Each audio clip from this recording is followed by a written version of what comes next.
Okay, so we'll just begin. Om.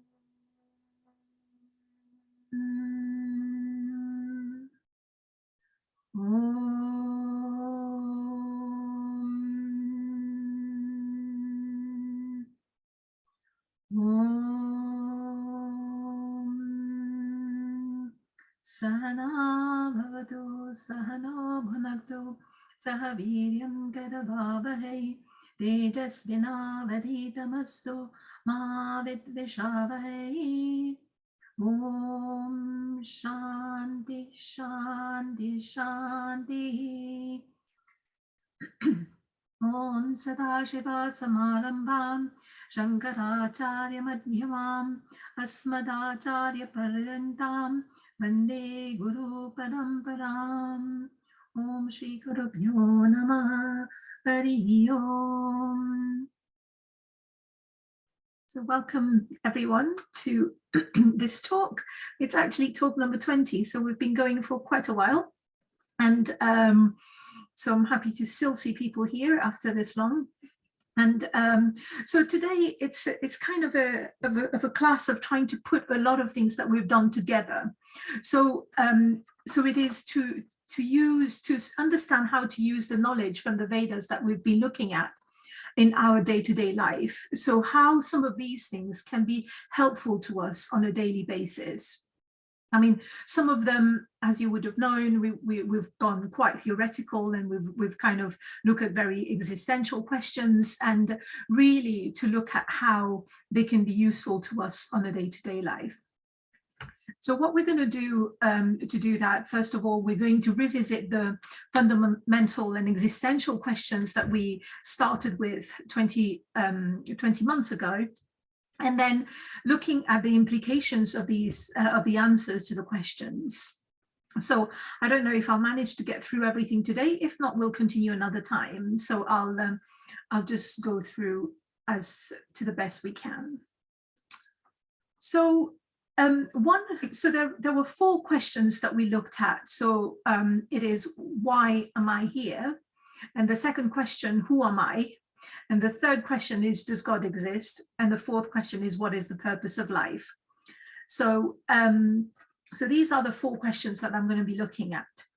So the first one is, why am I here? So by that I mean, why am I here, born in this world, in the particular country that I'm born, to the parents that I'm born, and why am I in a relationship with different people, or why are there certain people in my lives and not others? So really, these are questions that, you know, a lot of people shy away and don't want to answer and think, oh, well, it just happens. But what we've seen is, it just happens just mean that we don't have the answer to the question. Doesn't mean it just happens.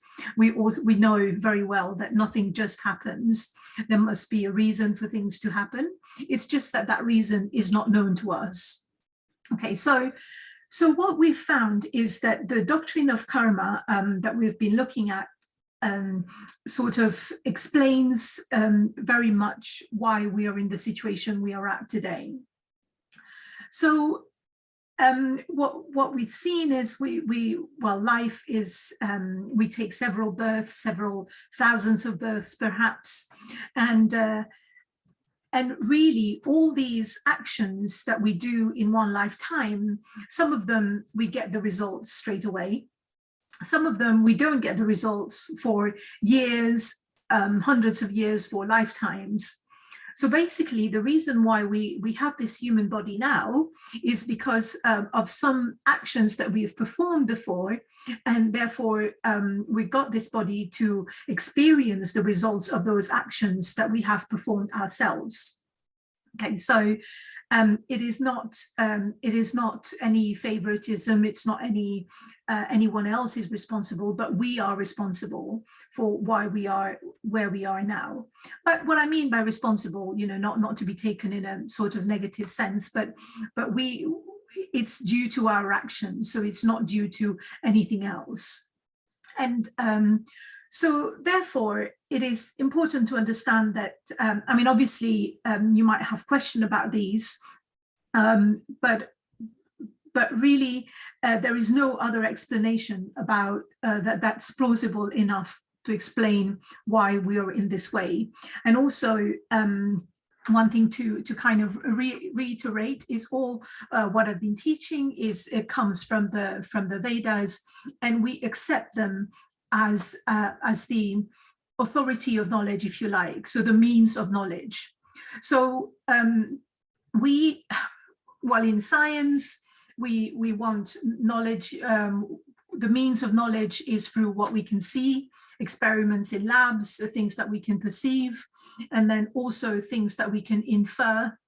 But here it is experiences of others, and we accept that as the authority. So, and it is not there to just accept, it is there to, it is very logical. And so it is there for us to understand and to question. So it is perfectly right to question these things. So if you've still got doubts about some of these things, you need to ask, we need to sort of, you know, question where we are at and what we see. So, so now that we know that what has happened to us is really a result of what we've done in the past, then where does that leave us? So what is the implication of that? So one of the implications is that we gracefully accept where we are. Okay, so so this is what we've wanted. This is what we, in many ways, this is what we've wanted, or this is what needs to happen. So therefore we gracefully accept it. So a lot of time we go through phases and things, oh, well, the grass is greener elsewhere. I would have liked to be born in a different country. I would have liked to have a different life. I would have needed I would have liked a different job. I would have, you know, all these things that we kind of think, well, actually, I would have liked things to be different. But these, it's nice to kind of entertain these ideas sometimes, you know, just for fun or, you know, for discussion purposes. But then really, we can't fight where we are at. And the sooner we gracefully accept where we are at, the easier life becomes.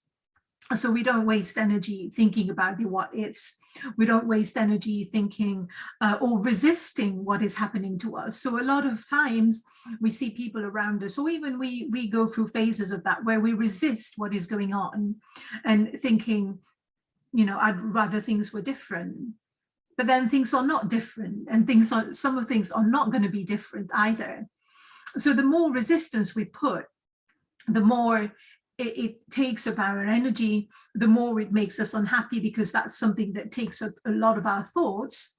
Whereas if we gracefully accept where we are and embrace where we are, thinking this is what we desired, so this is where we are, this is a growing experience, this is the results of our action, then it kind of helps us quite a lot. I mean, sometimes it is very difficult also. I mean, if we are going through, you know, really prolonged patches of things not going right for us, and then to gracefully accept things can be quite difficult. But again, here what the scriptures say is that this is again accepted gracefully as our opportunity to grow. And also, you know, if these results are here already, then they're happening to me, and I just have to pray that I have the energy and the wisdom and the courage to go through what is happening here. And I'm not alone in doing this, so I can actually go through this patch, or this prolonged patch, even if it is. So graceful acceptance is not only when everything is going all right, but also when things are going wrong. So to gracefully accept when things are going wrong takes a little bit more work, and is a bit more challenging. So that is where we need to kind of understand this a little bit better. So again, it helps us understand our current circumstances. So where we are born, we also looked at, so I wasn't going to go into detail of this today, but we've also the family where we are born depends a lot on what we've desired, where we are on our path, and also on our gunas, so which are the qualities that we have, and why we're born in certain countries or to certain parents. And really sometimes it's good to kind of reflect on these and it really helps us to understand our current circumstances. So now what is also important is that we need to know that there is nobody to blame for our situation. So, you know, so nobody else is responsible other than us, us throughout the lifetimes. I don't mean us in this body, but us throughout. Everyone is well, no one else is responsible other than us for what has happened or why we're here. So really, there is no one to blame. And more importantly, we cannot blame God. Okay, so we will look at the relationship with God before, but sometimes a misunderstanding of who God is and what God does, it gives us might make us in such a position that we hate that we blame God for what has happened. We're like, oh, but why didn't God give me another birth? Why did God give me all these problems? But here, what we need to understand is that's not the role of God. God is not a partial, you know, being. God doesn't play favoritism, doesn't have this decision, this power to make these decisions. So what God does is create all the laws that we operate on. And also God is the one, I've also explained this before, in terms of imagine God as like the mega accountant who doesn't make any mistake, who has over all lifetimes very accurately recorded everything that we've done, and also know when to give those results based on other people that we need to meet in this lifetime, for instance, and you know, all that kind of thing. So it is all in a perfect order there. And God is not to be blamed. God is only giving us what is in our account, if you like. So I'll explain a little bit more about that. So again, there is no one to blame. So there is no partner to blame. There is no one else to blame. And I mean, don't take what I mean, you know, to mean for every circumstance. I mean, if somebody throws something at you, then they shouldn't do that. Or, you know, I mean, don't take it to that level. I'm talking about things that we cannot change. I mean, there are some things that we can change and we have to change them. Okay, so even when we discussed the doctrine of karma, we elaborately discussed about the role of the free will, which is our reactions to what happens now, which kind of determines what will happen in the future. We don't know whether it is the next birth or whether we don't even know whether we'll take a next birth. We don't know whether it will be the next birth or it will be another 200 births from now. So we don't really know. So really, we have to use our free will in such a way that we kind of make sure that we're not creating things that will give us bad karma or karma that will give us less pleasurable experiences. So another thing to understand is nobody can blame us either. Okay, so for what's happening now. So, you know, sometimes people can say, well, you know, you are in this situation, it's your own fault, or it's because of you, or it's because of your parents that we are in this mess or whatever. So this really, I mean, people can blame, that's up to them to do, and there's nothing we can do about that. But really, we have to think about how we choose not to be affected when others blame us for things that are happening to us now in a way that we don't have any control over these things. So we can discuss a lot more about this in our interactive session. So if you want to, if there are things what I'm saying and you need to make a note of and want to discuss a bit more, we can do that. So I think I would like to elaborate a lot more on this point, but I would want an example that comes from the group at a later stage where we can actually think about it in more detail. But really what I'm trying to say is that, you know, while we're here, we have got no choice for having been in this, for being here now. I mean, what we do, we have 100% choice, but then there is no, it doesn't help to resist what we have, what we do. It doesn't mean that we don't have to aspire for better. We don't have to do things. So don't get me wrong here. That's the free will that we're using. But I'm saying about the things that we cannot change in the situations we're in. And also just to say that there is nobody to blame. And even to us, we're not going to blame us for what we've done before that we've got no idea of knowing. But we're just accepting this is what it is. We can't really know why certain actions are happening now, or certain results that we're getting is from what action, and we really can't go to that extent or to that level.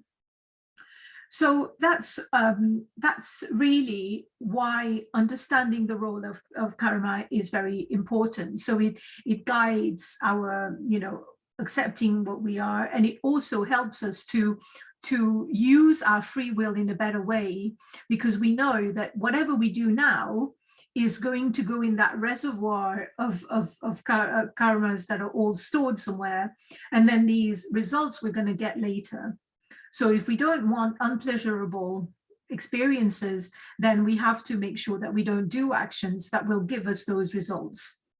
So that's something that we have to bear in mind in terms of how we use our free will to make sure that the actions that we do in the future are not harmful to us, and of course to others.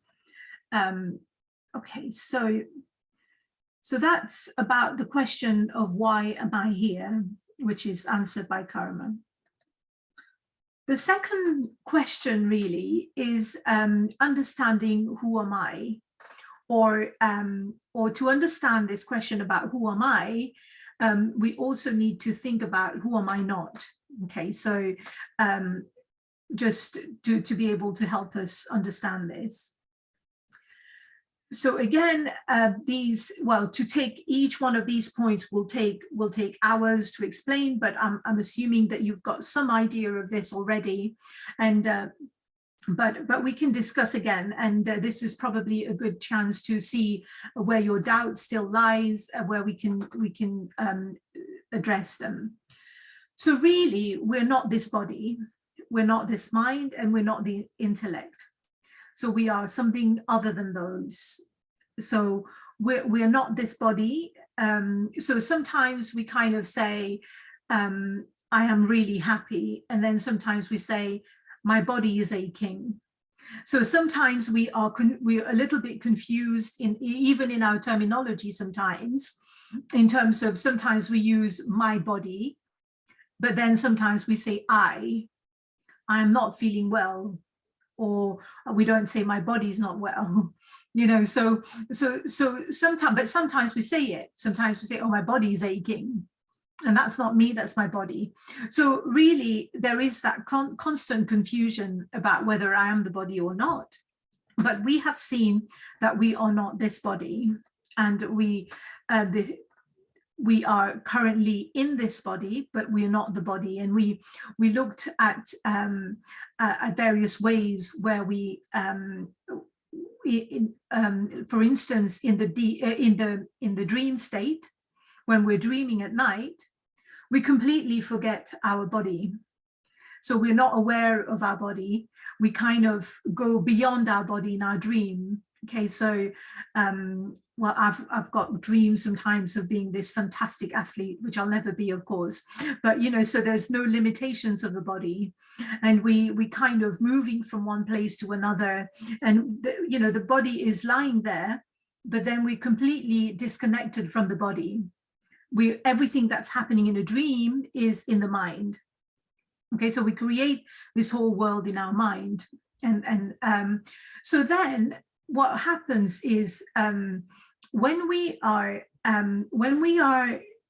in a deep sleep, so the mind stops working, the intellect stops working, in the same way that body, we're not connected to the body in the in the dream, but in deep sleep, we're not connected to the mind and the intellect. And then what do we say once we've come back from deep sleep? If you've had a deep sleep and then wake up, you will say, oh, I'm really happy, I slept so well. Okay, so who slept so well? So that it wasn't your body, it wasn't your intellect, it wasn't your mind, but who was there to know that this is what happened during deep sleep? So this is the I. This is really who I am. We get glimpses of who we are in deep sleep, and that's how we experience it. So there is that knowledge of is. So I am, I was there during that deep sleep. I know I was there. Nobody can dispute that. I know. And also, I know that I was happy. And nobody's ever woken up from deep sleep and say, oh, I'm terrible now. So, you know, and also we feel quite limitless in the deep sleep. There is absolutely nothing. There is no limitation of any sorts. So we do get a little bit of that glimpse of who we truly are. So we are this pure Atma, which is untainted by what's going on. And we get some glimpses during deep sleep. So, however, the minute we wake up, our body wakes up, our mind wakes up, and then that confusion of who we are carries on again, and then we forget about this, about the true self, who we are. So really, what a lot of the spiritual practice is about in this culture is distinguishing what am I and what I am not, and gaining this appreciation of who am I. Okay, so there are loads of practices about how you do this, and loads of explanation about how you reach this and how you know. So I'm not going to go into that in a lot of detail now, but I'm just assuming that we are all happy with this idea that we are not this body, this mind, this intellect, and we are this pure Atma. Atma is the word that I use, or Atman,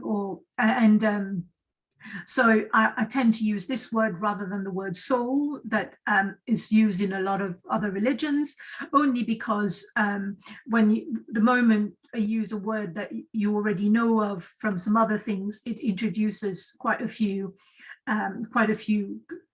connotation already, and it's already quite loaded. So I don't use the word soul, but essentially that's similar to what I'm talking about. But then here, the soul is not sinful, the soul is pure, the Atma is pure and indestructible, and has got no form, no shape, and is immortal. So, which is what we want to be, what we aspire to be. So now, once we've got some understanding that I'm not this body, this mind, this intellect, and that's the only one that I'm going to focus on today, what it helps us to do is it helps us to not be excessively identified with our body, mind, and intellect sometimes.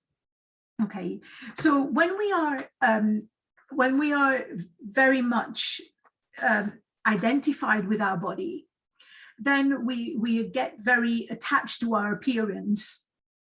Okay, so we get very attached to how we look on a particular day, and how our body is, and all that kind of thing, which is not very helpful sometimes. I mean, of course, we have this body, we have to take care of this body, we have to make sure that we stay healthy, so don't get me wrong here. But also, what we don't want is to be excessively identified with the body. So we need to also understand that with regard to Atma is immortal, never ages, nothing happens. But we know that this body ages. Everything around us changes. So we also then need to know, as life goes on, as the days go by and the years go by and the decades go by, a lot of our body is not the same anymore. what we could do before, what we can't do now, and how we start getting wrinkles, how our hair color changes, and all these things. So we need to understand that we are not the body. These things is not us. This is the body. And we also know that this body, however attached to it we are now, we're just going to leave it. Okay, so sometimes we've talked about this quite a bit as well, is that we need to know that the body is not permanent. So it sounds a bit silly saying it, but sometimes we do act as if the body is here to stay. Sometimes when people are talking, we say, oh, if my partner dies. So, there is no if, it is when. It might sound a little bit terrible saying it. Some people might find it very hurtful, but the true word is actually when. Okay, so we are not in this body is not going to be here forever, and we need to understand that what the body used to be able to do will not be able to do. And then that also helps us to, I'm going to use the phrase that I used earlier on, is to gracefully embrace the changes that happens to us as we go through life. If we want to look as glamorous as we used to 20 years ago or whatever, this is not realistic. This is not, this is not important. This is not realistic or anything like that. But then it makes people very, very sad. And also a lot of people around us, especially, well, not especially, but people who reach a certain age and then become quite dependent on others. So I think we're all in at a certain age where we've got parents. So some of us have got parents going through that stage where they are, they are less able to do certain things that they used to be able to do. And some people kind of cope very, very badly with that. So what they think is they are losing their independence. So, they can't do certain things, but that is normal, in the same way that a child is dependent, then it is quite normal for people as they go through life to become a bit dependent, and that's okay. And that's what happens. That's part of life, in different stages of life, that's what we do, and we embrace it. So there is a lot of resistance about people getting old and becoming conscious of losing some of their abilities. And that's because they just think they are this body and that's all, so their dependence, their existence on their happiness depends completely on what they are able to do. And they found themselves completely incapable, or, some people might use the term useless, or, and they become very angry with themselves that these things are happening. But what I'm trying to say is that we know these things will happen. We know this is part of life, and resisting that beautiful stage of life is not helpful for us, and it's not helpful for people around us either. So it is just to kind of think about this. So the next excess identification that I want to talk about is our mind. So I think we've all got, we've all been there where, this one thought comes in our head and we can't get rid of it, an emotion, let's say. So let's say somebody has done, a colleague has done us something wrong at work, and then this keeps going on in our head. That's okay for a while, but then if I meet you after that has happened, and then you'll be like, oh, life is terrible, this is what's happened. So life is not terrible. This something has happened, but then what it also means is that we then let that thought takes over our whole life, and then we just go on and think it over and over again. So then what happens is we become excessively identified with our emotions, and then we let these emotions as if that's who we are, so they have that big impact on us, as if, we are our emotions, but we are not. Sometimes we say, let's say, I'm angry. So the real terminology should be, I have anger. I know it's not grammatically correct, but it's not me. I am not angry. I am this untainted Atma, but I am currently experiencing this emotion of anger. It's not me. It is an emotion. But then, as everything else in life, this emotion will pass. And it is up to me to not give it too much attention, that it kind of always takes over my life. So now the other thing that I wanted to talk about is around complexes. So, sometimes people go through life where people around them tell them something about themselves, about their body, make them to feel something about their body. And if we identify with that body that much, and we believe what these people are saying, then this is when we develop complexes about who we are and how we look, and etc. So therefore, understanding that we're actually not this body, also understanding that someone else will not actually, what they think of us does not make us who we are. So we are not defined by somebody else's perception of us.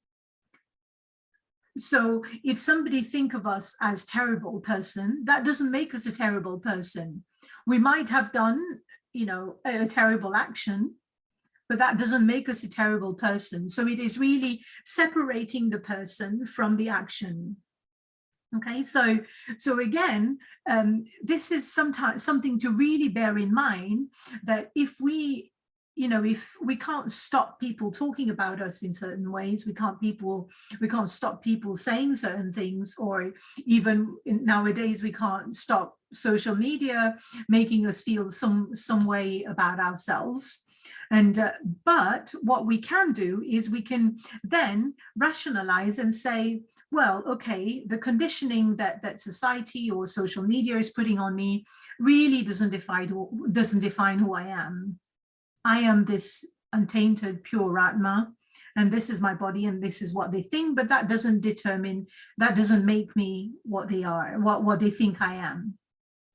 Okay, so that's something really important to bear in mind. And also nowadays, there's just so much going on, and with media and with communication, so that we hear a lot more about and also, I don't know if any of you use social media, but then you find that people feel everyone feels the right to comment on everything, saying things that really can be quite hurtful and not helpful at all, and all these kind of things. I mean, of course, the easy solution is not to post anything, not to go there, but if you have to do things like that for whatever reason, but just to sort of say that we have to, if you want, develop a thick skin in some ways by really taking a step backwards, saying what you're saying doesn't define who I am. And I am not this body. I am not, I might have done something, I might have felt something, I might have said something that I regret temporarily, but this is fine. These are all, this is all what we do as human, and it's fine. It really doesn't change who we are. And so then the other point about who am I is I am this pure Atma, this consciousness, if you like, as well. It's the same word that is sometimes used. So the same consciousness is in everyone. So we might look very different, we might like very different things, but the consciousness that is within us is exactly the same for everybody. And all plants, all animals, all and even God. So therefore, one really helpful thing to do is when we understand that this Atma is the same in everyone, And then we kind of, once we get really a very deep understanding of this, we learn to focus on the similarities, which is the Atma on all of us, rather than the differences.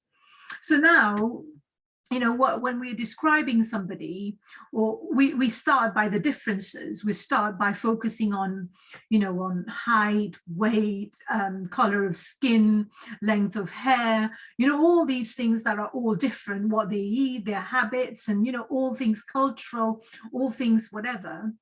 But then, a lot of the issues that we have nowadays globally and everything else is because we don't focus on the similarities, so humans are humans, we all have the same aspirations, we are all made of the same, we've all got similar goals, but we do things differently, but that's all social, that's all other things that come.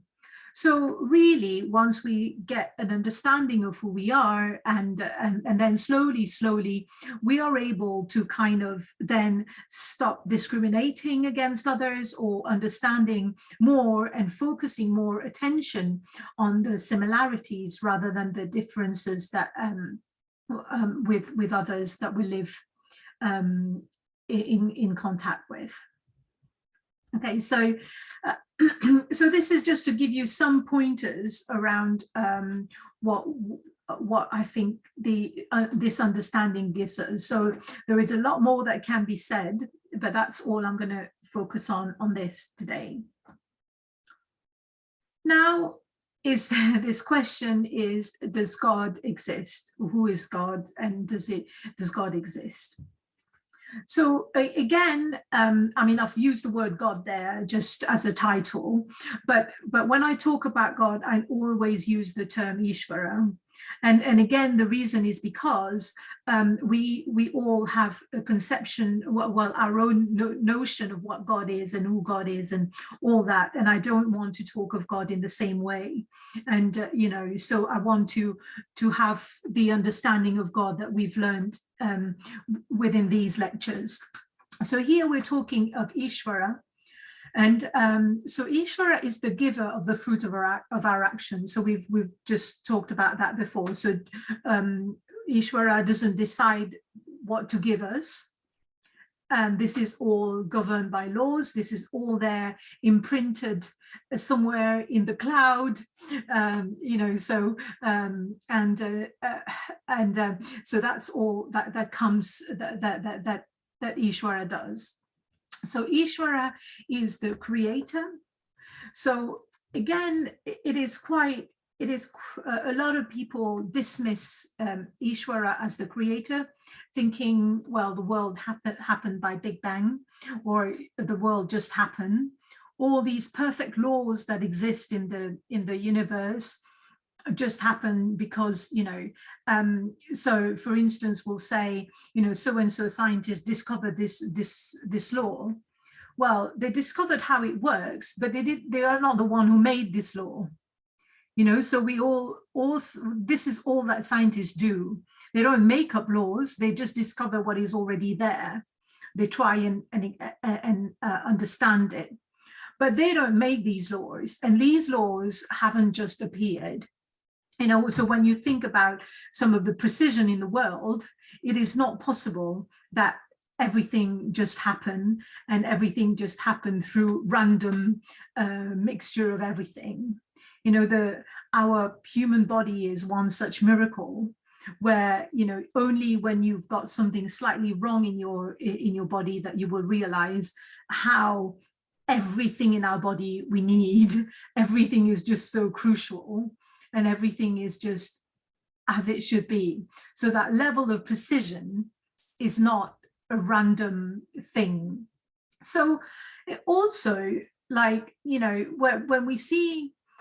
when we see, like, let's say a beautiful painting, the first thing that we ask is, oh, who made this? Who painted this? Or if we see a beautiful house, we're like, oh, who's the architect? If we see an intricate clock, we'll be like, oh, this must be a great clockmaker who's made it. So everything on a small scale we recognize that there is an intelligent person behind this. There is some, there's not just objects that have made these things happen, but there is somebody who's put it all together. There is an intelligent mind there, so, but when it comes to the world, so people who do not accept Ishvara as the creator kind of dismiss that, something so perfect just appeared, where we know that even a tiny little thing just doesn't appear.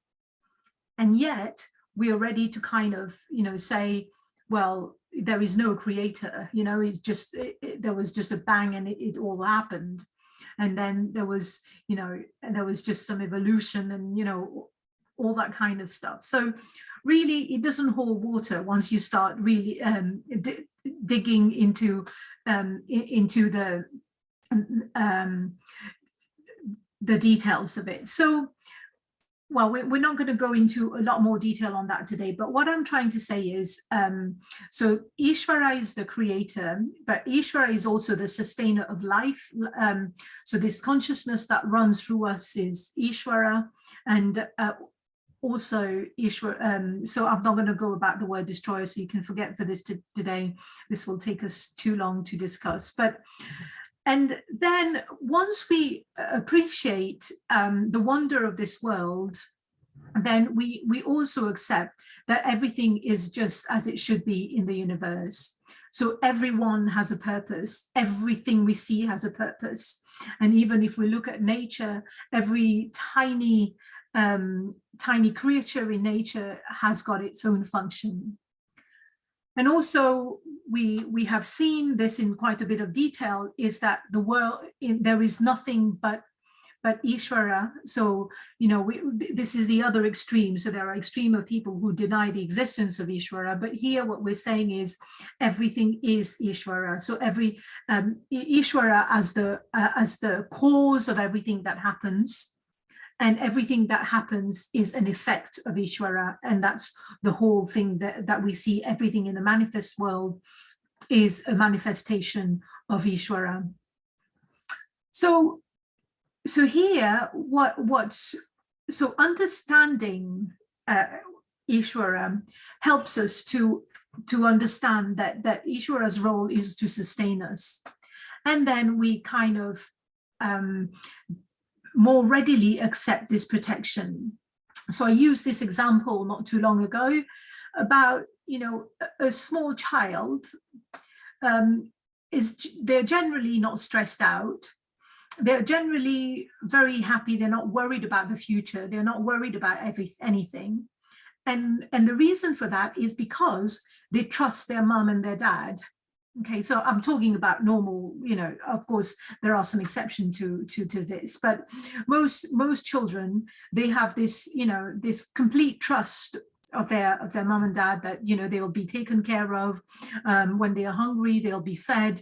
When they need warmth, they'll get it. They know all that. And that's because of the faith and the trust that they put in their mom and dad. And then as children grow up and become adults, and then we sort of still have our mom and dad in some way, and then we kind of don't want to have anything to do with them, or don't take as much distance as possible, and then we kind of explore life and everything else, and then start getting stressed. And that's, we think everything depends on us. We think we have the whole weight of the world on our shoulders. So for our children, for our parents, for everyone around us, for our colleagues, for the work that we're doing. So we kind of almost shoulder all this. But so what really, understanding that the creator here and the sustainer is here, is to kind of say, well, we're not alone. There is an enabling force here to help us sustain ourselves, to be there when we need it, and to be there for us. So therefore, this control freak tendency that some of us might have is not really needed, because in some ways there's very little that we control. Okay, so it is really to understand that and also understand that everything happens by the grace of Ishvara. Again, I'm not going to go into the technicality of this. Then finally, so no, before I go on to the next point, so basically here what I want to say is that once we accept that Ishvara exists, then we are able to relax, letting Ishvara guide us through some of the things, knowing that our future is assured, knowing that it doesn't mean that we stop doing anything because God is there to take care of us. It's not like that. But we have to do what we have to do. But we also know that we are not alone. There is an enabling force there for us to guide us, to be there, and to make the world go round, and so things will work out, and things is as it should be. So that's mainly the point that I wanted to talk about. And now finally, I wanted to talk about the fourth question that we've looked at, and the fourth existential question, if you like, is what is the purpose of life? So we know we are here because of our karma. But then what do we do in our life? What is it that we have to do in this life? So before going on to the purpose itself, I'd like to sort of see what life is. Okay, so life is characterized by ups and downs. Okay, so we don't go on a straight line feeling, happy all the time or feeling terrible all the time, but then there are, where we go up and down, and that is what life is. Okay, so I think we can all understand that, there's always ups and always downs, and that's what life is. Okay, so the important thing to understand from here is to sort of say that, when we have bad days, to sort of understand that it is part of life. These are things that happen. But then what I know also is that those bad days won't last forever. There'll be a period when then things will change again. Similarly, when I'm happy, I make the most of it, but I also know that this happiness will come to an end. I mean, I'm not going to get stressed about it, but you just know that this is what life is about. Okay, so some people have a bit more ups and a bit more downs. Some people have, more up and down, and then some people have more prolonged bit. There's variation in that, but essentially, I don't think anyone can say that, oh, I don't have any ups or I don't have any downs. That's not what life is. So in our life, we all want security. So we want to be safe. We want to make sure that we can sustain ourselves. We've got food, we've got warmth, and then we also want to be happy. So happiness, that's hence, that's what we started when we started these talks, is this consensus on what all of us want to be is happy. So happy in this life, so we want to be happy on a daily basis. We want to feel fulfilled on a daily basis, not necessarily every moment of every day, but generally we want to be happy. We want to feel life is not an effort, life is joyful. And then we also think about being happy beyond this life. Okay, and so therefore, to be happy in this life, when we were born with all these, things, responsibilities that comes on us, all these roles that we play and everything. So really what we need to do is simply just do what needs to be done, and do so joyfully. Again, we need to work, we need to take care of certain people, we need to do something, and we just need to do it, basically. Disputing it, thinking about it too much is not going to be helpful for anyone. So really, life is all about doing what needs to be done, and to do so joyfully, and that's what we need to do. So again,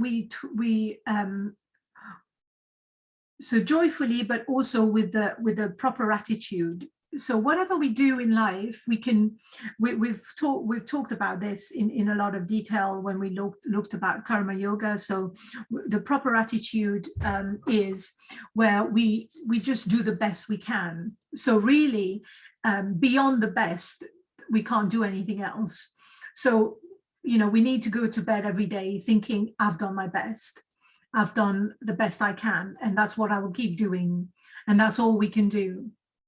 Okay, so, but we also need to understand that I have very little control on the results of my actions. Okay, so we always do things because we expect a result, but when the results come, sometimes it may not be to our liking. Okay, so we looked at this previously, is we can have our results can be equal to our expectations. They can be more than our expectations, then we're really happy.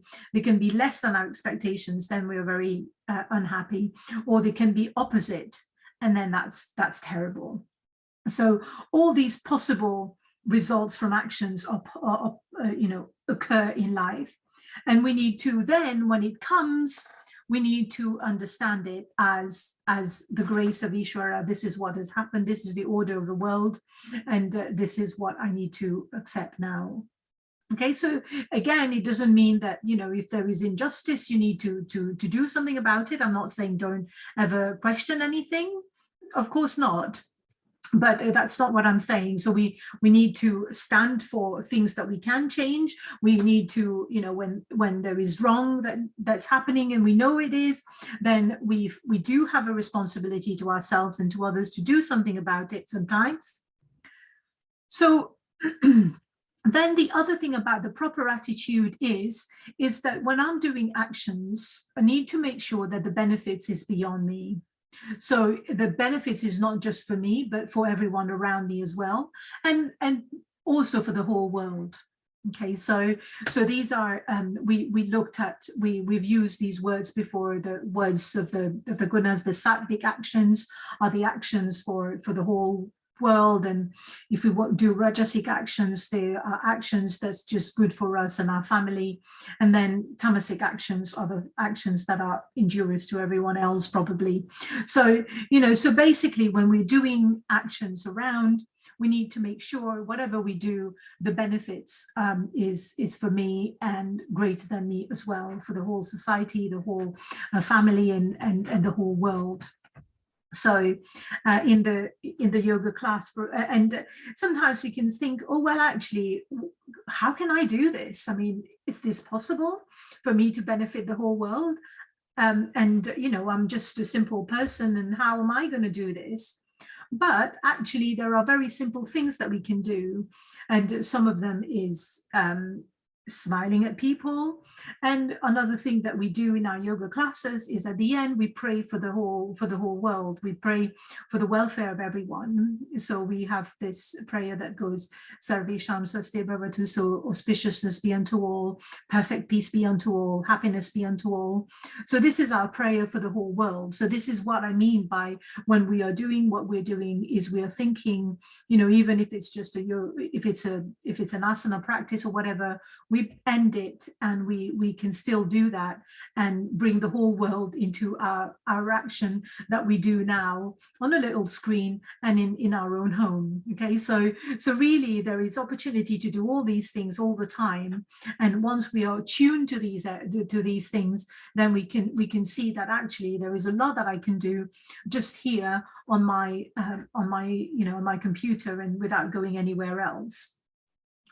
So then finally, the purpose of life is to think about how best to use our free will. Okay, so to use our free will, whatever decisions that we make now, however, all our reactions now is based on how we're using our free will. Okay, so everything that we do, how we react, all the actions that we do now are things that how we are using our free will. So basically, how we want to do this is we want to do this in accordance with the universal laws in the world.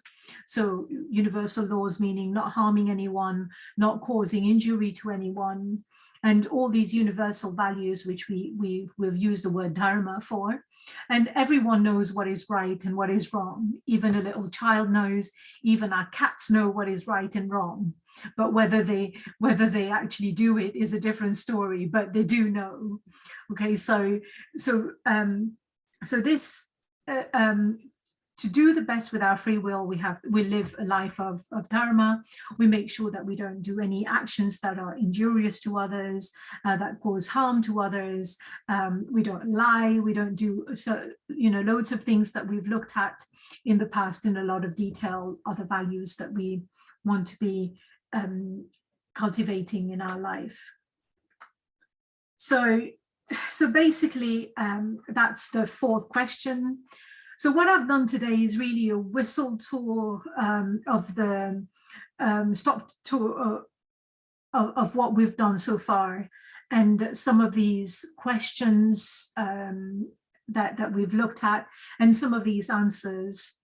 And then we've kind of tried to see how this knowledge can help us on a daily basis to understand how to react and how to feel, what to feel a little bit even, and how we can take a little bit of distance from, just a step back and analyze what's going on. And then also how what we're doing can guide us in how we react to what's going on in our life. So we'll stop here.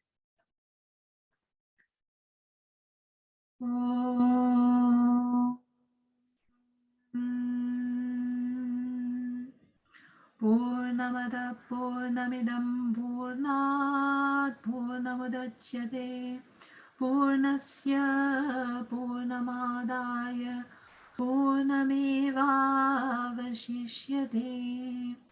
Om Shanti Shanti Shanti. Loka samasta sukhino bhavantu. May the entire universe be full of peace, light, love, and joy. Om Shri Guru Bhyo Namah. Hari Om.